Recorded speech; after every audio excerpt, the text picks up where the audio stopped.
Another thing is that I grew up just a few blocks away from the Los Angeles Temple, which was there since about 1968 or 9 or so.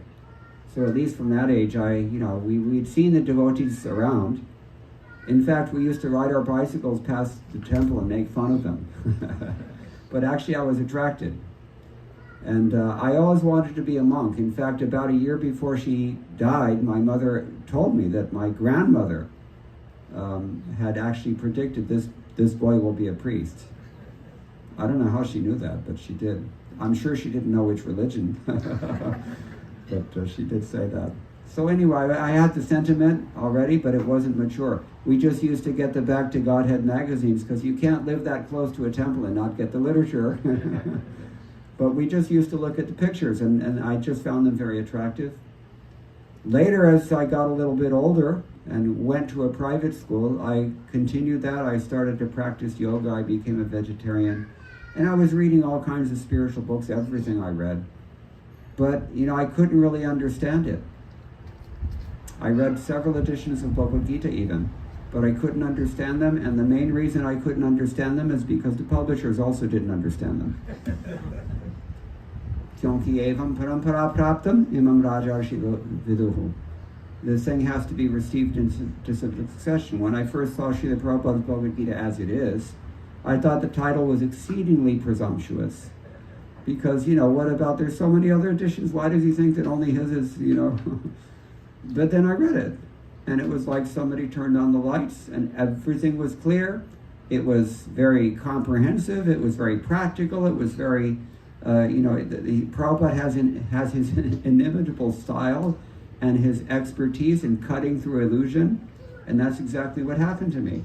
Maybe I was ripe, I don't know, but it really had a profound effect. And I already had wanted to join some religious order anyway, so it was not a hard sell for me.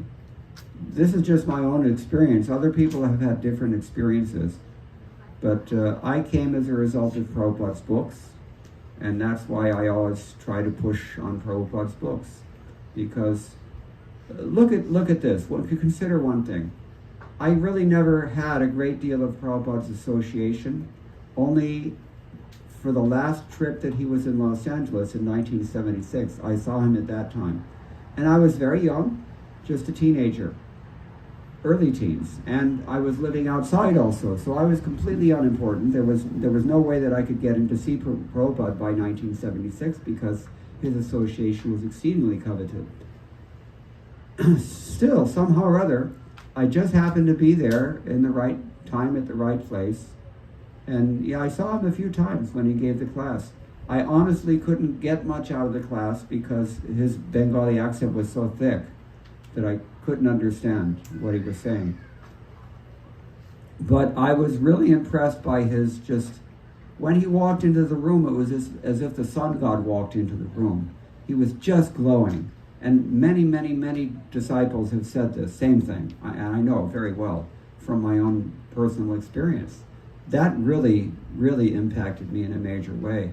I didn't know much about who he was or anything, but I could understand instantly that this person is not from this realm. He's from a completely transcendental place. So, I was already reading the books by then, and I could understand it. In fact, I even knew this song, Jai Radha Madhava, which we sang earlier. But when Prabhupada sat down to sing it, even though I knew the words, I was still just so mesmerized by his transcendental demeanor that I couldn't remember the words and couldn't respond to the kirtan. I was just, with open jaw, just stunned to see such a personality. That was my first impression. But I originally came through the books, and I was sustained mainly through the books all these years.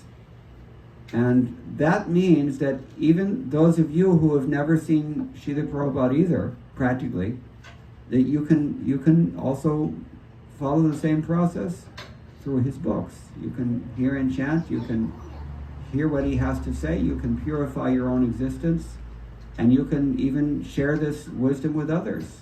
When you do that, then you really feel that your Krishna consciousness is compounded, solidified, strengthened, fortified, and increased. So that's what I can say. I hope that's sufficient. They always ask this question. In fact, it's usually the first question also.